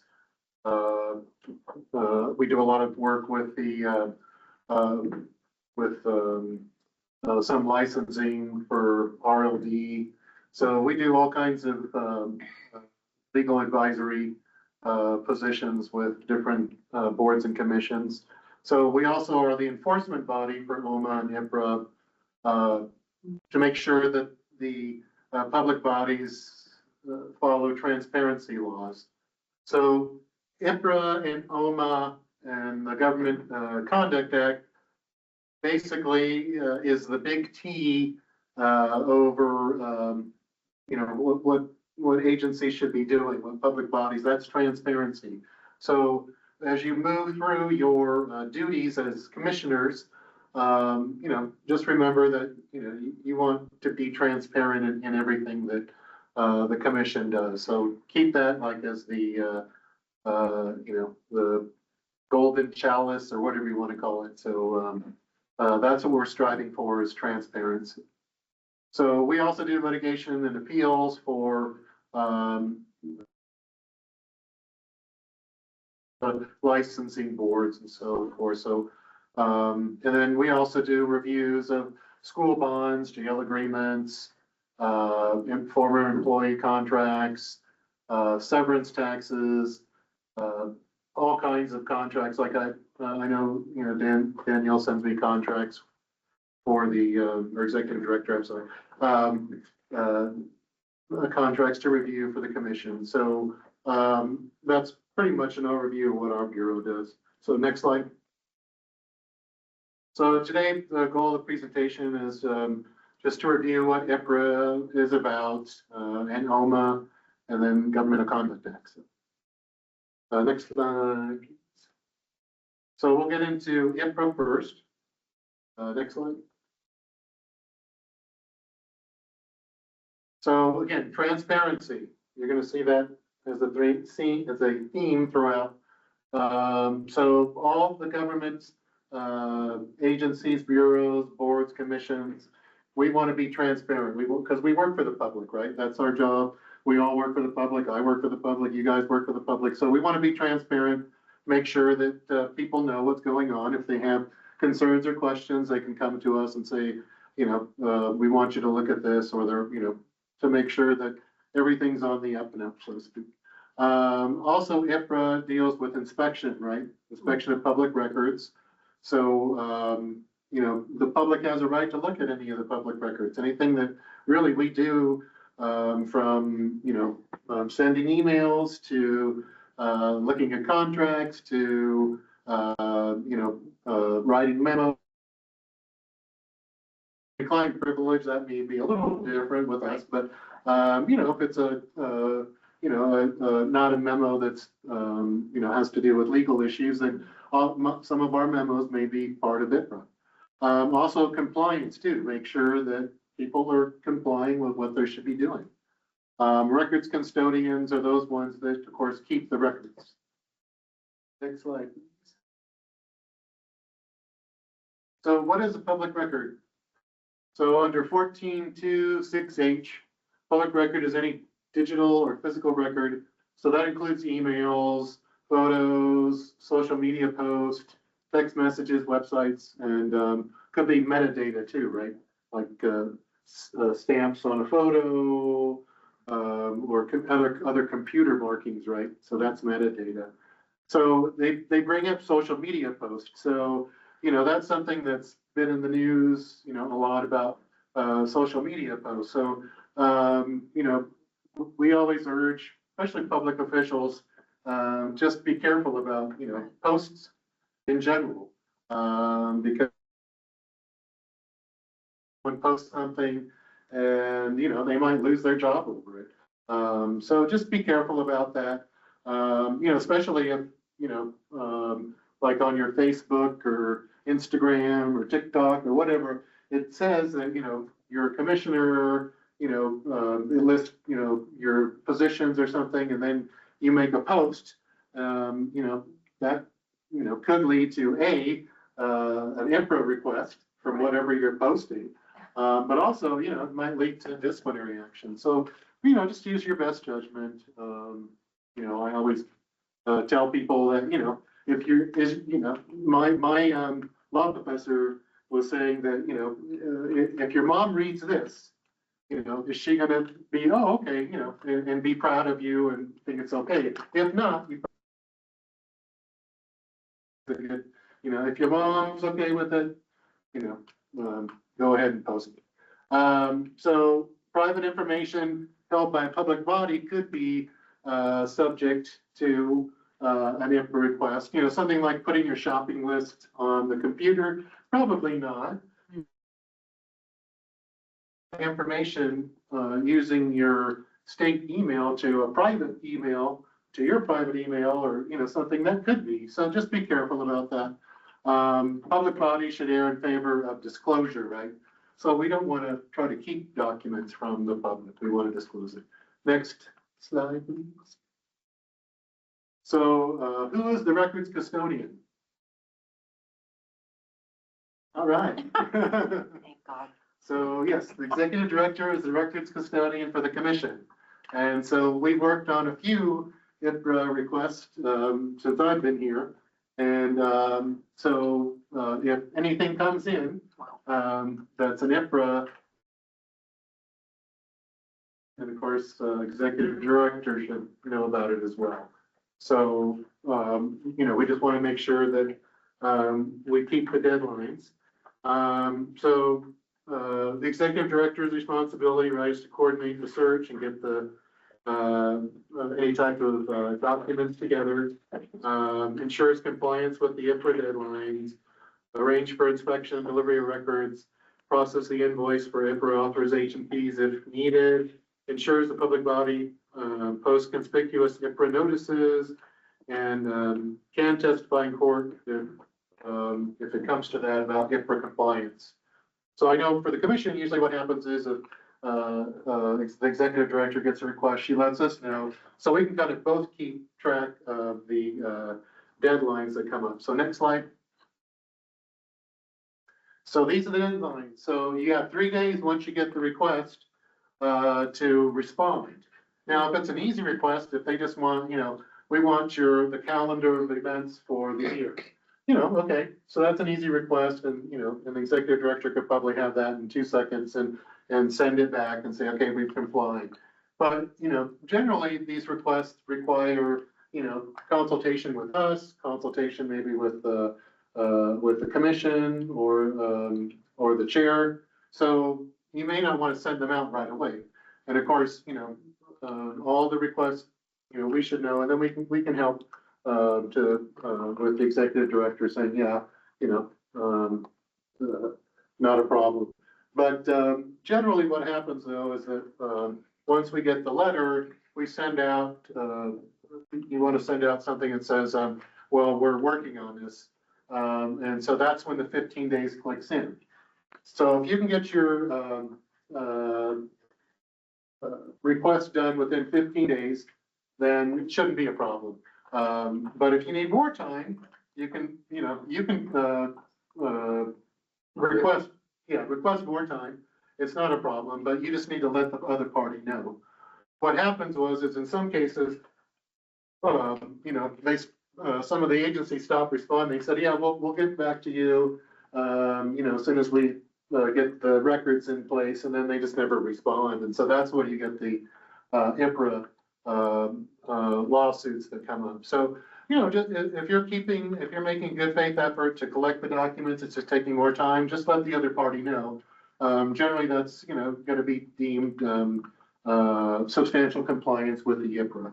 But, if you're doing it just to, string them along, maybe not. So just, but if you're making good faith efforts, don't worry about it. Just, keep informing them, but let us know and we can help with giving you recommendations on how to proceed. Next slide. So generally there's the 12 exceptions to IPRA. Sometimes there can be redactions too. If it has personal information, such as social security numbers, those kind of things, you can redact. Withholding, by law, there's some documents you can withhold. So most reviews of the records determine whether the entire records or only portions are going to be exempt. So we can help you with that too. We can review things and make recommendations about that. So, generally before things go out, I usually work with the executive director, and we'll look through and make sure there's not an issue with any of these exceptions. So next slide. So how is it enforced? Well, the courts usually, right? And so they can sue an entity and get damages, attorney fees, those kind of things.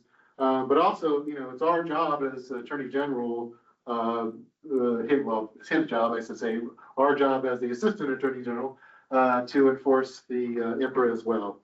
And so it can also be enforced by the district attorney as well of the district that the records are requested. So, but any person can also file an IPRA. Any citizen, whoever requested it and didn't get the records, they can file as well. Next slide. So again, what does the DOJ see? Well, we see complaints, 3-day letters and no follow-up, no response at all, denial that the records even exist without, or that they're holding them without stating the exemptions. So, Wow. Next slide. So what are some of the best practices?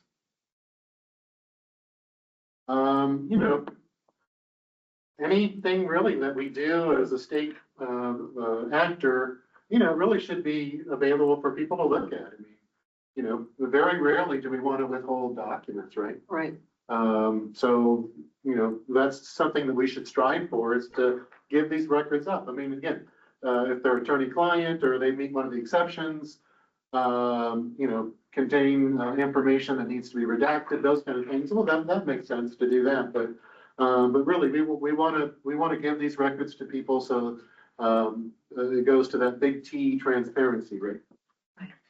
So have procedures in place, which I know the commission does for IPRA request. One person tracking it. Again, the executive director works with our office, and we actually both track it, because as soon as a request comes in, I put it on my calendar to make sure that we're aware of it. And I know the, former executive, former chair, West was also doing that as well. You know, that may be good practice for the chair of the commission too, to help track it. So we have three eyes on it to make sure that we don't miss any deadlines. You know, and be reasonable, and try to resolve informally. So, I mean, it could be picking up the phone and say, okay, or writing a quick email saying, I don't understand which records you want. You know, we have these records, is that, you know, but again, talk to us first and we'll give you some advice about, you know, how to proceed on that. So, next slide.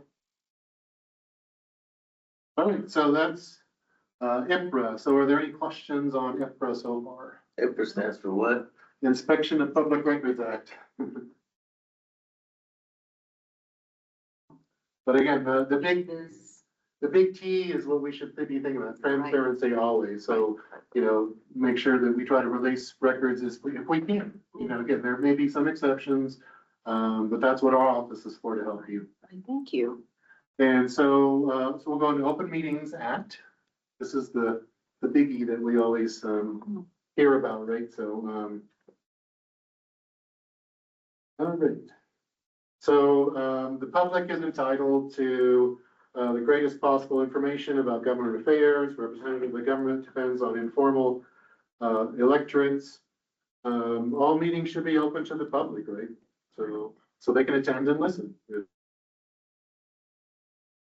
We're representing the people, right? So they should have a right to come and sit and, you know, listen to the meetings here. So that's what the Open Meetings Act is all about. So must make reasonable efforts to accommodate audio and video recording. This comes up all the time about, you know, can you have a meeting just on the Zoom or on audio or whatever? And we'll talk a little bit about that, but you know, our position is it should be in person, you know, and only, you know, if there's something that's, you know, where commissioner can't make it because of the weather or because of travel or because of other commitments. I mean, you know, it's okay, but again, the Attorney General's position has been, it should be, you know, in person at least, so those people can attend in person. And so to have Zoom and in person, you know, it allows, I think, people to attend as well. Again, for accommodation purposes too, there's some people that have, you know, some form of need for, you know, they can't travel or something. So the Zoom option, again, but again, the Attorney General's position is that, you know, really the meeting should be awesome. So just keep that in mind. Next slide. So who's subject to OMA? So any policy-making body that establishes a quorum and that discusses formulating public policy or takes formal action. So is this commission subject to OMA? Yes. Since we meet all of those definitions, right? We do make policy, we do establish a quorum with our meetings, and then we discuss reasonable efforts, right? And, I mean, I'm sorry, we discuss formulating public policy. So next slide. So what is a quorum? What's our quorum for the commission? 7. Yep. And there's 13 commissioners, right? As per the statute. And so it says that the majority of commissioners is a quorum. So that would be 7, right? And it doesn't matter if those positions are not filled, because I know, you know, in the past, there's been a couple of positions on this commission that the individuals had resigned, and so they weren't filled quickly. It's always 13. So whether there's a person in that position or not, so quorum is always going to be 7. So just kind of keep that in mind. So what we should always keep in mind to avoid is a rolling quorum, right? where you're having discussions not within the, open meeting. Correct. So, when you have, people discussing things in the background, those kind of things. And so, the more people are involved, it could be an email between one or person or so. That's probably not a rolling forum, but when there's 2 or 3 or 4 people on an email chain that are commissioners, that may look like a rolling forum. So just be careful about that. So, I mean, some boards and commissions get so, I want to say, that they're very careful about this, that even at, like, when they all attend like a workshop, let's say, or they go to a conference, they'll post something saying, notice of, possible quorum. But they'll just say, we're not having any meetings, we're just all attending this, Right. function and so forth. Now, I don't think, I mean, this is just my opinion. I'm not sure if that's necessary, but it would be up to the commission to decide if that's how they want to be in regards to really avoiding any type of appearance of impropriety.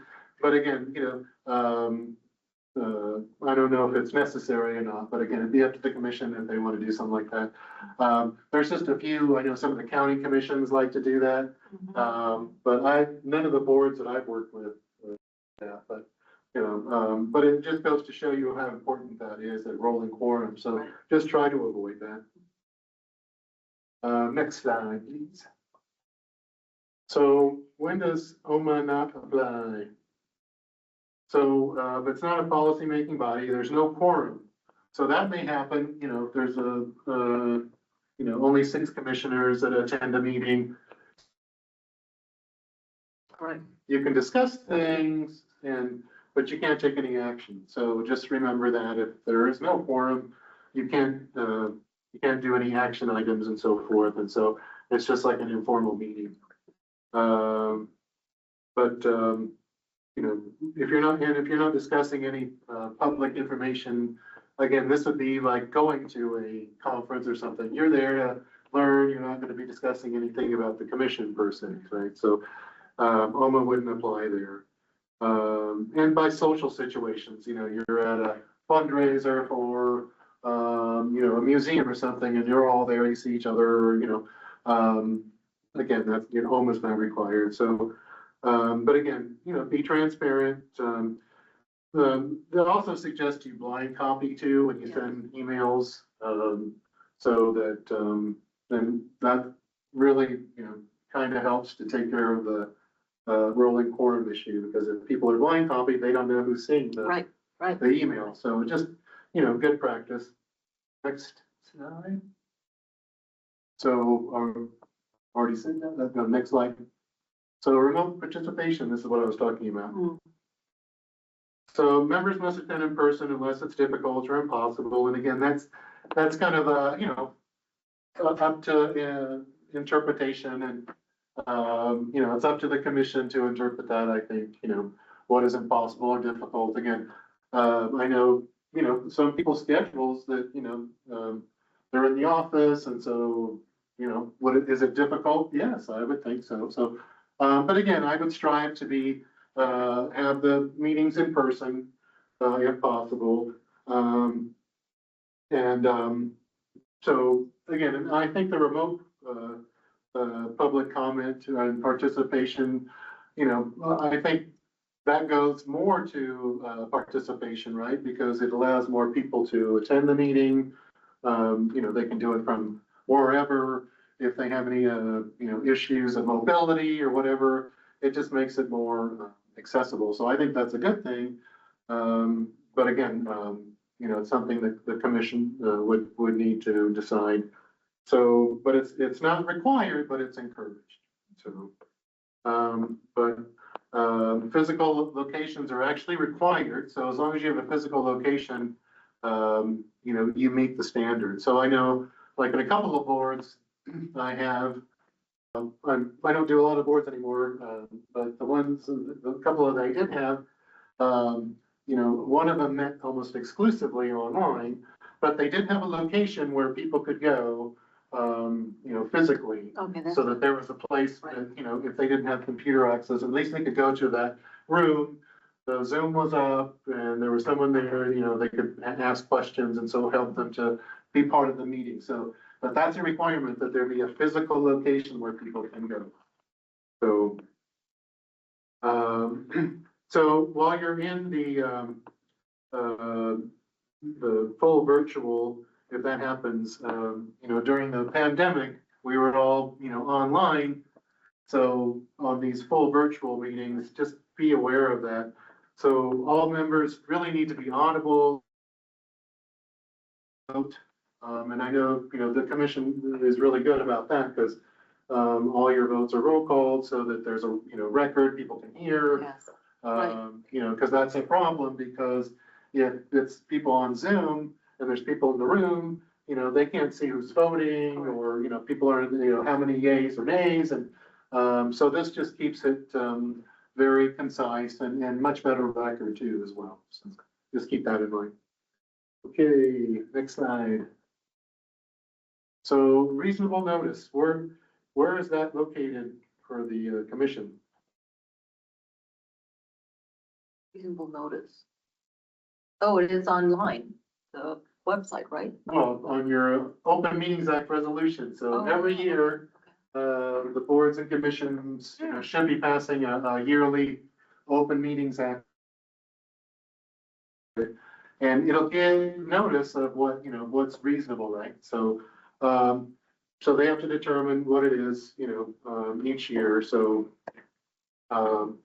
So we posted on the website, right?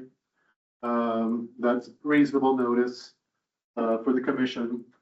And, so we have to make sure that, we do adopt the annual, HOMA resolution every year because that's a requirement.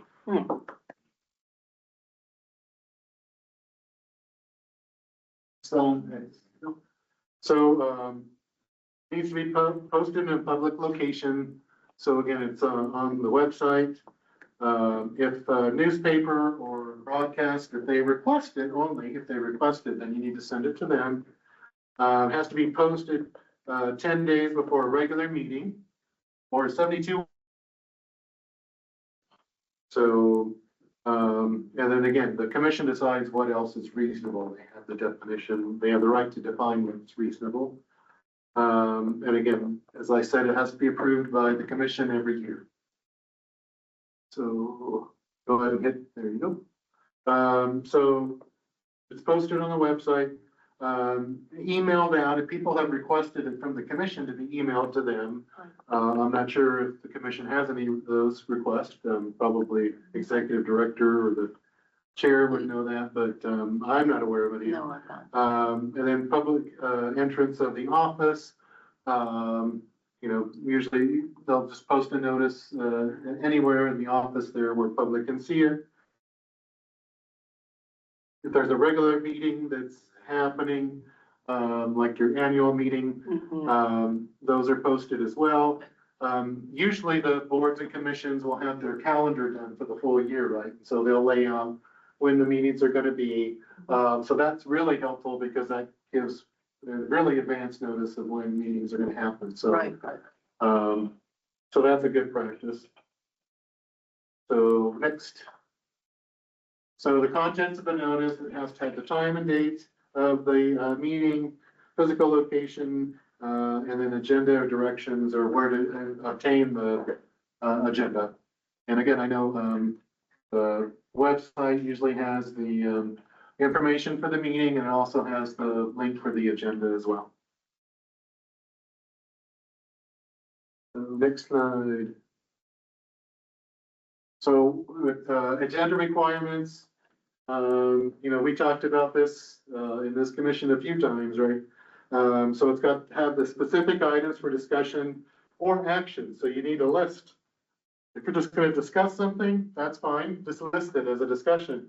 If you're going to list it to have an action, usually what they do is a good practice is a possible action item, because if you put action item, you're kind of boxed in to Right, do action on right, it. So, it's okay to just put a possible, discussion or possible action item. You could put that. But, to make it more, clear, you can have those items that are just gonna be discussed that you won't have a Okay, vote on, right? okay, And then for those that you do, I would just suggest you put possible action, on those. So the final agenda has to be done within, 3 days prior to the meeting. So you can, putz with it until the last 3 days, but after that, you have to post it, and, no changes are allowed after that. Now, when you get to the meeting, you can move things around.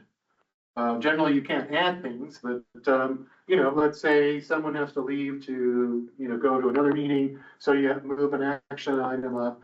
That's generally allowed, so you just make a motion to, change the numbering of the agenda, but you can't add.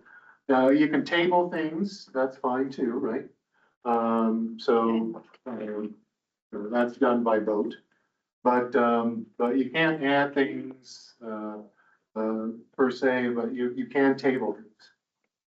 So again, post online 22 hours prior, post in the office entrance, and also include a section of public comment. So it's okay to limit public comment, because of time. What's that? Ma'am, you're trying to call me? Yo, no, trying to call me? ROUTHENI? AHTOHNY? Adoni, you're unmuted. Adoni. thank you. I am remuted. I'm sorry, I hit the wrong button. I apologize.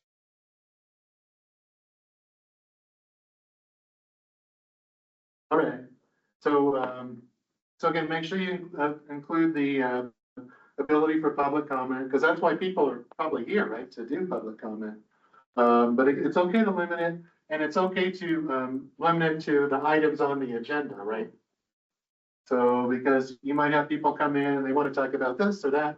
Well, if it's not on the agenda, then you can say, well, I'm sorry, it's not on the agenda. Right.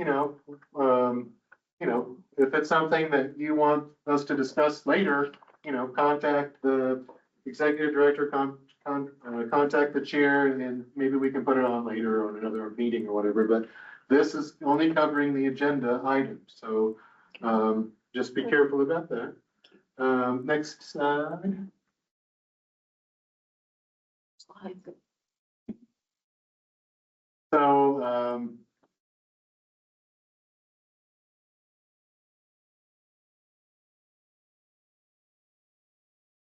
So, list of, it does not require a statement of a closed session, but usually you want to put something like that on there. If you're going into executive session, you don't have to, but if you're going to, and you can just cite whatever the exception is under the Open Meetings Act, like with the agenda today. So you just cite, and you can just put verbatim what the statute says. So if you're gonna rely on, 2H2 or whatever, just cite it. If you're gonna rely on, pending litigation, cite that section. So, and that's all you need to do. So there are exceptions for emergencies, but that happens very rarely. Again, although public comment is not required, but it's always good practice. So again, I'm telling you, just put it on there, because again, people come here to, listen and also to, they want to be heard. So I think it's just best practices to always include a public comment. However, if you're only, doing, one item on the agenda, like to approve well, I don't know, approve, something in the bylaws or something, or whatever. I mean, you may not need to have a public comment for that. So just, err on the side of, having public comment, but in some cases it may not be necessary. So, so keep that in mind. And again, or executive session, but, I think it's fine. Put that on there. Next slide. Minutes. So, this has been a issue, especially with the Zoom component, because I don't know if you've seen the AI, it will basically transcribe the meetings, right? You can have the Zoom transcribe it, and some people are putting that in as minutes. And so that's not really appropriate for minutes. Now, you can use that to, you know, of course, draft your minutes, but, you know, a minute should be something where someone in the public or whoever wants to see what happened in the meeting can look at it. So you just hit the highlight, so to speak. So, I think it's good practice. Look at the agenda and see where action was taken, and then you know, you talk about that, you know, and any votes taken, you know, you put that down there, you know, 5 voted yes, 3 voted no, and so forth. So those are the kind of things you should probably put in the minutes. It's not a transcript. Minutes are not transcripts of the meeting. And so, you know, there have been a couple of cases I know where the courts have admonished the public bodies for just putting a transcript in there, because that is not minutes, right? So, and, you know, I think the commission's been very good about, you know, doing appropriate drafting of minutes. They have to be done within 10 working days, but only the draft. So, you know, whatever that means, whatever a draft means, you know, it can be, you know, skeletal type draft, that's fine. And it's not approved either, right? Because the meeting, to approve those would be the next meeting. So, but, you know, get something up there within 10 days to meet the requirements. And again, you can supplement. As soon as you supplement, stick it up on the website.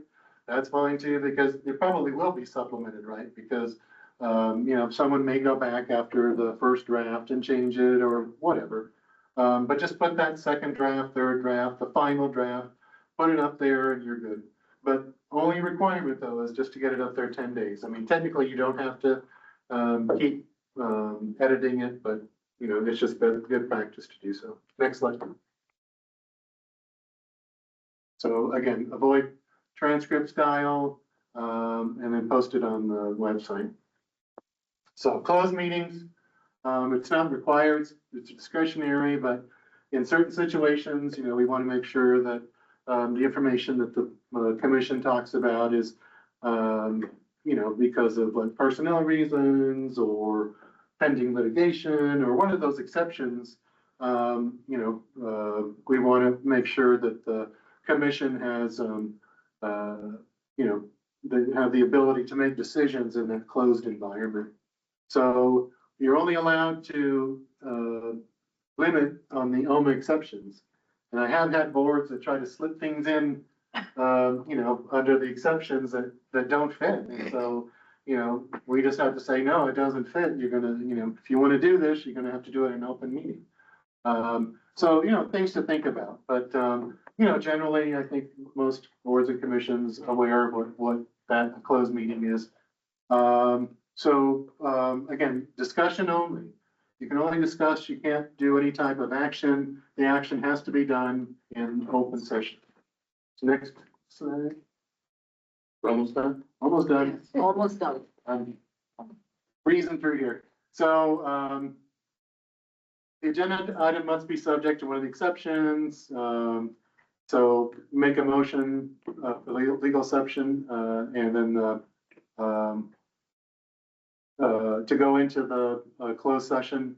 Roll call must be taken, and so the minutes have to include regarding going into closed session. Next slide.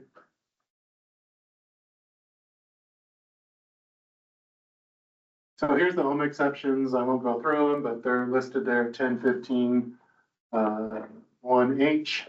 So you can look at those. Next slide. So enforcement, Attorney General, District Attorney are the ones that enforce it. And so it's too hard to read over So presumption, the public body acted in accordance with OMA, so that's the presumption. So private individuals can sue as well for enforcement, and they can recover attorney fees. So there is some criminal sanctions under OMA as well, and that would be the attorney general or district attorney enforcing those. And it's punishable up to $500 per violations.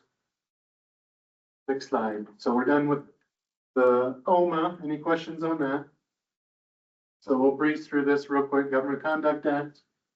So, we have a high responsibility. We have to act with integrity as public officials, working for the public. We act in the best interest. And again, Government Conduct Act, we get a lot of complaints from the public about Government Conduct Act of elected officials, state officials, commissions, county commissions, state or city municipalities. So it's a big deal. We take this seriously. Next slide. So government positions require public trust, right? We have a high ethics conduct that we have to meet, right? So high standards, always act in a professional manner. And if there's a real or potential conflict of interest with anything that's going on, disclose it. And always sign the air of caution. So if you think something might be a conflict or a possible conflict, you see it coming down the road there, let people know about it. Because, if it's a conflict, then you can avoid it. If it's not a conflict, then you fully disclosed it and you can move on. So, request a receipt of something of value in exchange for performance is a 4th degree felony. So, if as a public official, someone asks you to do something, right, and like a kickback or something, you don't want to do it because it's a 4th degree felony. Next slide. So you can't take official acts that benefit yourself, right? No financial gain. You can't do things as a public employee or public official, appointed official where you're going to get money from that position. So that's a felony. No payments over $100 for speech or services for your public duty. So that doesn't include per diem or expenses. So I come from the federal government side. I worked there for almost 22 years, and we had to get ethics approval for any type of, if someone wanted to send me to a conference, at their university or whatever, the ethics office and the solicitors, the U.S. Solicitor's Office would have to approve that first before we could even accept it. So, but here in the state, they're saying that you can't take anything over $100, but they can pay for your travel and so forth. But again, if you have a supervisor, if you have people over you, I would just double check just to, make sure, that they're aware of it too, because you want to make sure that everything's been disclosed. And then before you can't coerce another person to participate in a political cause. And we've had cases like that where we've had to investigate where a public official, is trying to get their employees to, vote for them because the election's coming up, and you can't do that, right? So, just things to look out for. Next slide. So, disclosing confidential information for private gain, right? Disclose outside employment. So, I was teaching through UNM. We're off for the summer. So I disclosed that to the Attorney General's office. And so, it just makes good practice. So if there's outside employment that you have as a public employee, just disclose that to your higher up. A, so they can decide if there's a conflict of interest, and B, if anyone asks about it too, because that's how they're going to find out, right? Someone's going to report it, say, oh, I saw Mr. So-and-so and, teaching at UNM or something. So that's, and so, it's just good practice to let people know if you have outside work. And so a lot of agencies have their own code of conduct. So that may be even more strict than the Government Conduct Act. So just make sure that you're aware of that. Contracts with current employees, direct families are prohibited unless they're disclosed, right? And so just make sure that, those kind of things, if there's family members involved, if anyone's doing work, again, disclose it. It's just, makes good sense. And even if it's like, oh, that's okay, it's your, aunt's sister's brother, whatever, it's, but at least you disclosed it and it covers your, from having further issues. So, and also contracts with former employees or officers. So we had that where someone retired and then started working for the same agency. Now, in some cases, that's fine, right? So they got the prior approvals and everything else, but just make sure if you're going to do that, that you make sure any approvals that are needed are granted. Next slide. So again, potential conflicts always disclose. So just make sure. Avoid both real and appearance of conflicts. So if you think something might be a conflict, it probably is, so disclose it. So be cautious discussing board business in public, right?